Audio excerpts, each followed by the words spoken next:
Ką darote, kai jūsų gyvenime atsiranda sunkumų? Tikrai didelių sunkumų.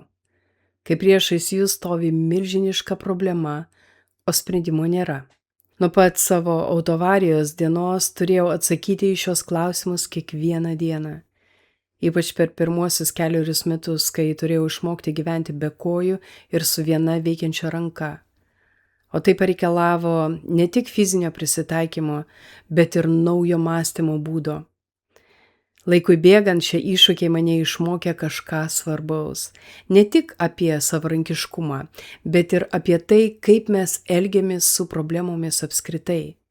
Aš supratau, kad tai, kaip mes galvojame apie situaciją, dažnai lemia, ar mes judėsime į priekį, ar sustosime. Būtent tuo noriu pasidalinti su jumis šiandieną šiame video. Ne dramatiška istorija, o praktinės pamokos gautos iš realios patirties ir didžiulių kliūčių. Pamokos, kurios gali padėti jums įveikti iššūkius, o ne trauktis nuo jų.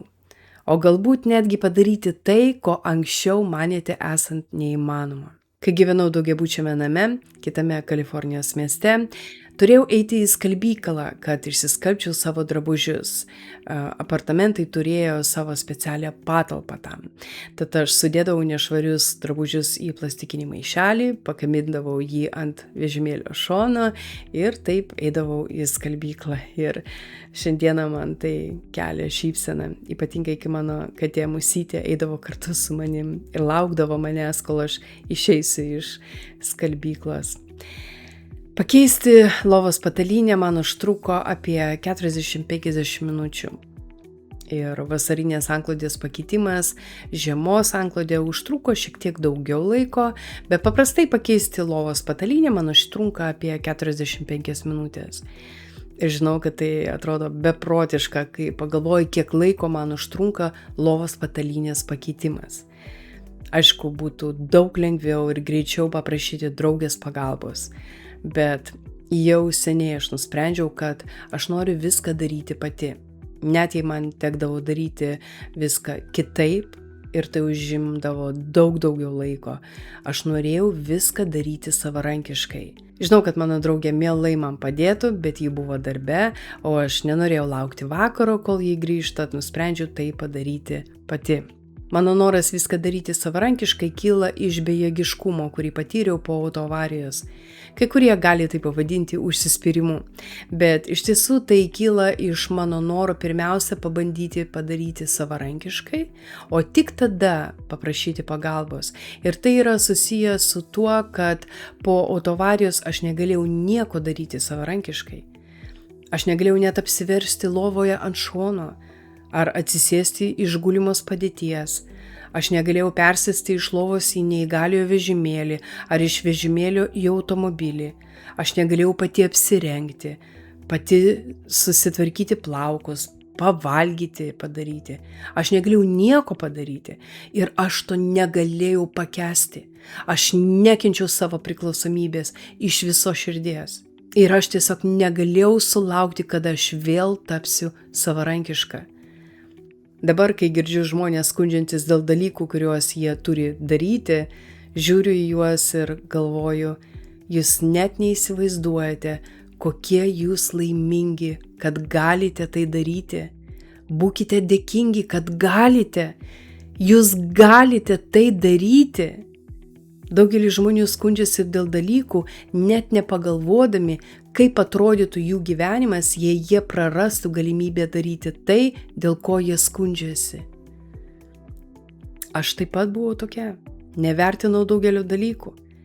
Ir tik kai praradau kojas, aš supratau, koks nuostabus buvo mano gyvenimas, kai aš galėjau pati atsikelti iš lovos, galėjau atsistoti ir eiti ten, kur man reikėjo. Kai mano ranka buvo paralyžiuota, aš supratau, koks nuostabus dalykas yra turėti 2 veikiančias rankas, kai tu gali pats viską daryti, ką reikia ir nereikia nuo nieko priklausyti. Tad dabar, kai galvoju apie dalykus, kuriuos turiu padaryti, aš laikau tai gyvenimo dovana. Sau mintyse aš sakau, kad Aš turiu galimybę pagaminti maistą, aš galiu pagaminti maistą pati, aš galiu susitvarkyti namuose, aš turiu galimybę eiti į darbą, galiu išeiti į lauką. Ir aš nuoširdžiai džiaugiuosi tuo, kad galiu tai padaryti, nes kažkada tai visa tai buvo prarasta. Tai gyvenimo dovana, kurią labai lengva prarasti. Aš per naktį praradau beveik pusę savo kūno. Aš buvau priversta sėdėti vežimėlyje ir išmokti gyventi sėdint vežimėlyje. Aš tapau priklausoma nuo kitų visais atžvilgiais. Ir tik tada aš supratau, kokia laiminga buvau vien dėl to, kad buvau sveika ir savarankiška. Aš turėjau tokį nuostabų gyvenimą vien dėl to, kad aš galėjau išeiti iš namų ir eiti, kur man reikėjo. Aš galėjau eiti į darbą, uždirbti pajamas. Aš nebuvau priklausoma nuo nieko. Buvo tiek daug dalykų, kuriuos laikiau savaime suprantamais ir nevertinau to, ką turiu ir ką galiu padaryti. Kai prisimenu, kaip mane erzino ar piktino kažkokie paprasti dalykai, man dabar tai atrodo tikrai juokinga. Kaip aš norėjau viską sugrąžinti, jūs net negalite įsivaizduoti. Bet to grąžinti jau nebeįmanoma. Kaip aš troškau vėl būti savarankiška ir nepriklausyti nuo kito. Ir aš pažadėjau savo, kad aš išmoksiu viską daryti pati ir aš vėl tapsiu nepriklausoma. Iš čia būtent ir kyla mano tas užsispyrimas daryti viską savarankiškai. Ir nuo to laiko pradėjau savo kelionę link savo nepriklausomybės, savo pilno savarankiškumo. Ir aš savo nesuteikiau jokio kito pasirinkimo, kaip tik rasti būdą ir taškas. Net ir šiandien, nors ir gyvenu su drauge, kuri mielai man padėtų, aš pirmiausia klausiu savęs, o jeigu jos nebūtų čia? Ašgi turėčiau viską daryti pati, ar ne? Tad stengiuosi viską daryti pati. Įdomu, kad kai ieškau būdų, dažniausiai juos randu. Kaip sakoma šventajame rašte, ieškokite ir rasite. Dažniausiai vienintelis dalykas, kuris mus sulaiko, yra mūsų mąstysena. Mes patys ribojame savo gebėjimus tik todėl, kad manome, jog negalime to padaryti. Šiandieną matau, kaip daugelis sveikų žmonių patys riboja savo potencialą, nesiimdami veiksmų, nes nemano, kad yra pakankamai gabūs ar protingi ar stiprus, kad jiem nepavyks. Aš raginu jūs išbandyti save ir pabandyti daryti tuos dalykus, kuriuos iš pradžių manėte, kad negalėsite padaryti. Stenkitės iš visų jėgų ir bandykite tol, kol rasite būdą. Ne vieną ar 2 kartus ir po to, nesigauna. Bet darykite tol, kol pavyks. Aš suradau daug būdų, kaip viską daryti savarankiškai, nes aš metu savo iššūkius. Ne dėl to, kad man lengva. Aš metu savo iššūkį. Pavyzdžiui, aš metu savo iššūkį viską daryti viena ranka, kai paprastai tam reikalingos abi rankos. Aš metu savo iššūkį judėti, ar persikelti, ar įeiti į pastatą, nors neturiu kojų. Aš metu savo iššūkį įveikti kliūtis. Aš sutelkiu dėmesį į sprendimus, o ne į savo trūkumus. Ir aš bandau vėl ir vėl ir vėl atkakliai, aš bandau kitą būdą, naują būdą, 5 būdą, 10 būdą. Aš siekiu ir bandau iki tol, kol man nepavyks. Taip ir randu sprendimus. Aš tai vertinu kaip įdomų žaidimą, kurį aš privalau laimėti. Toks yra mano mąstymo būdas ir jis man padėjo rasti būdus, kaip tapti savarankiška. Tad raginu ir jūs mesti savo iššūkius. Pamatysite, kad didžiausia kova iš tiesų vyksta jūsų galvoje. Jūs galite padaryti daug daugiau nei manote. Mes tampame savo pačių priešais tik dėl to, kaip mes mąstome. Jei tikite, kad galite, kad jums pavyks, jum pavyks, jūs pasieksite tai. Bet jeigu jūs manote, kad nesugebėsite, negalėsite, jum ir nepavyks. Neskubėkite savo sakyti, aš negaliu to padaryti. Rasti sprendimą padeda teisingi klausimai savo. Mūsų protas reaguoja į klausimus, kuriuos jam užduodame, taip pat kaip kompiuteris reaguoja į komandas. Kadangi mūsų protas turi rasti atsakymą, yra svarbu atkreipti dėmesį į klausimus, kuriuos patys savo užduodame ir tai, ką mes savo sakome. Taigi, kai jaučiate, kad jūsų situacija yra tikrai sudėtinga, neskubėkite automatiškai sakyti, o ne, aš negaliu to padaryti, man tai per sunku, nesigaus. Jūsų pirminis suvokimas gali būti neteisingas. O kas, jeigu jūs pabandysite?